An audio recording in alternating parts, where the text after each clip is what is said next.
Under the golden Sicilian sun, as it slowly dips behind the hills of the 1920s, a young boy walks a dusty road. His name? Enzo Favara. His hands are cut and scarred, his face caked with dirt, and in his eyes there's only one thing: the burning need to survive. Mafia, the old country, is not just a game, it's a time machine. Before the jazz nights of Lost Heaven, before the snowstorms of Empire Bay, before the humid, dangerous streets of New Bordeaux, this was the first heartbeat of organized crime. Yes, it's a prequel, but it's not just a bonus chapter for longtime fans.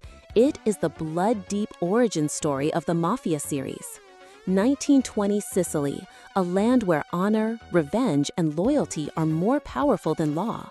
A place where the police exist, but above them stand the Dons, shadow rulers whose word can protect you or destroy you overnight. Enzo's life begins in hell, a sulfur mine. Down there, in the choking yellow dust where the sun never reaches, he is not a boy, not a name, just a number. But fate drags him out of that pit, only to throw him into something even more dangerous, the heart of the criminal underworld. At first, he knows nothing about this world, but the lessons come fast and brutal. Every encounter is a test. Do you respect the family? Who would you pull the trigger for?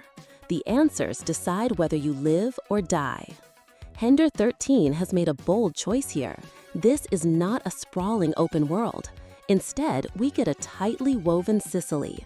Dusty villages, mountain paths, seaside harbors, each location designed like a scene from a film.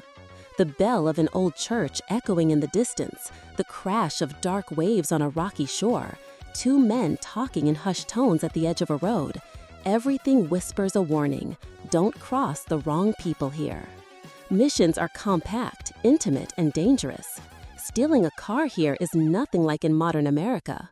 In Lost Heaven or Empire Bay, you could just hotwire a ride. But in 1920 Sicily, first you need to know whose car it is and who protects them. The wrong choice won't just get you chased, it could turn an entire family against you. The biggest strength of the old country is nostalgia. Remember meeting Don Salario for the first time in Mafia 1? Joe's laugh and Vito's quiet, pained question in Mafia 2, why am I doing this? Lincoln Clay's burning rage in Mafia 3. Those echoes are everywhere here. You'll hear a name in passing, and 40 years later in the timeline, it will be a legend in Lost Heaven. These moments will stab straight through the hearts of longtime fans. But of course, there's controversy. The whispers of a visual downgrade have already spread. Some fans claim the sunsets shown in trailers look less vivid in the final build. Disappointment lingers. But real Mafia fans know the soul of this series was never in the pixels. It's in the weight of the dialogue, the way a scene breathes, the silent moments between gunshots when you're left wondering if you've just made a deal or signed your death warrant. Enzo's journey is not driven by revenge, it's driven by survival. That alone sets the old country apart from past entries. Tommy, Vito, Lincoln, they all had a cause. Enzo doesn't. Every move he makes, every risk he takes, is about getting through the next day alive. That raw desperation is the backbone of the story.